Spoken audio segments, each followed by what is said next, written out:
The rope had already begun to tighten when the sound of hooves reached the edge of Copper Bend, and every soul standing in that square would later swear they felt it before they heard it, a vibration in the ground that meant something was coming that none of them had asked for and none of them could stop.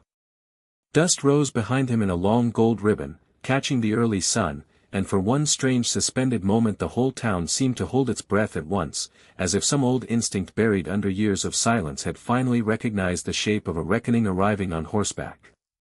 James Callaway did not look like a man riding to save anyone.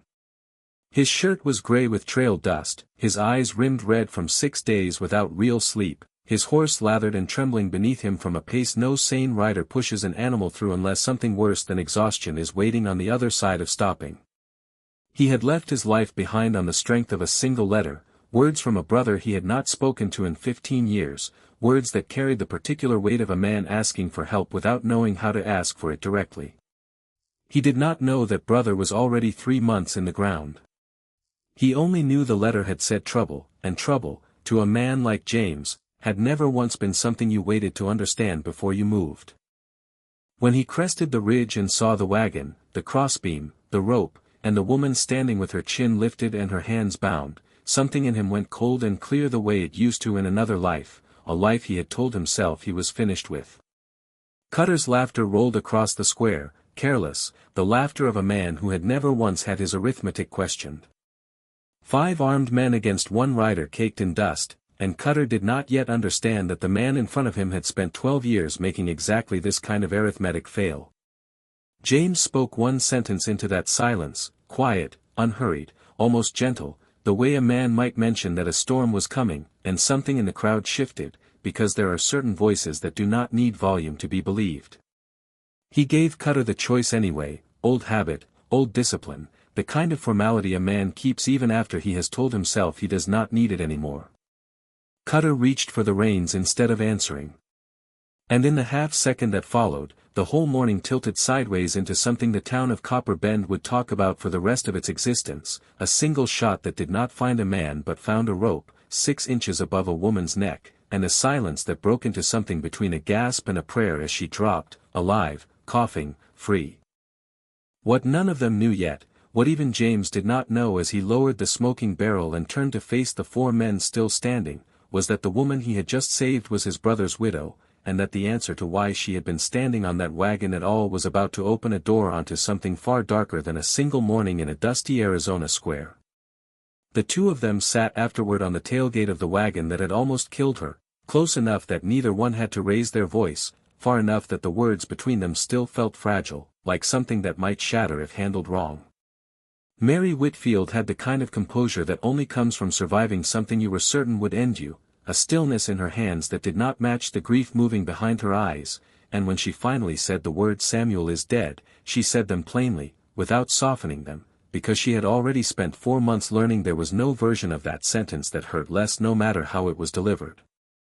James felt the words land somewhere behind his ribs, and for a moment he could not answer at all, because the letter in his saddlebag, the one that had pulled him across 3 states and 6 days of hard riding, had never once mentioned death, only trouble, and there is a particular kind of grief reserved for men who arrive brave and prepared and still too late.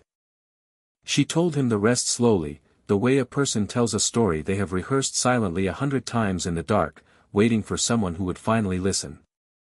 Samuel had run the town's assay office with a precision that had made him respected and, eventually, dangerous to the wrong man, because Garrett Voss needed those assay reports falsified to hide exactly how much ore, and money, he had been quietly stealing from the mining claims across 2 counties.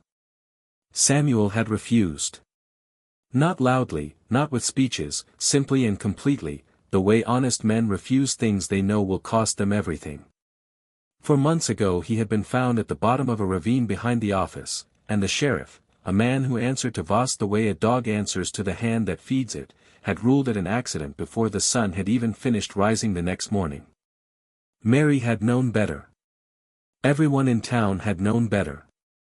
But knowing better in a town owned by one man is a dangerous kind of knowledge, the kind that gets you standing on a wagon bed with a rope around your neck for a theft that never happened, because Voss had needed a faster and quieter solution than 4 more months of a widow who refused to be intimidated into silence.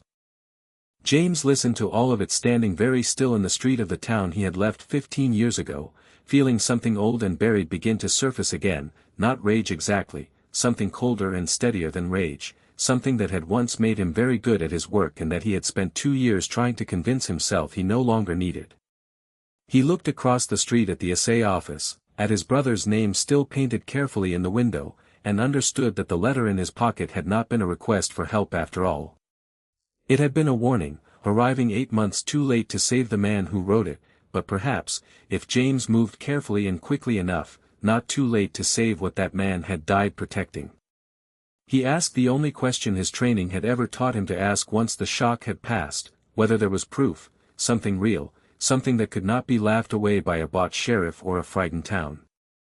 Mary's answer would send them both riding toward a name neither of them expected, and toward a discovery that would prove the danger in Copper Bend was only just beginning.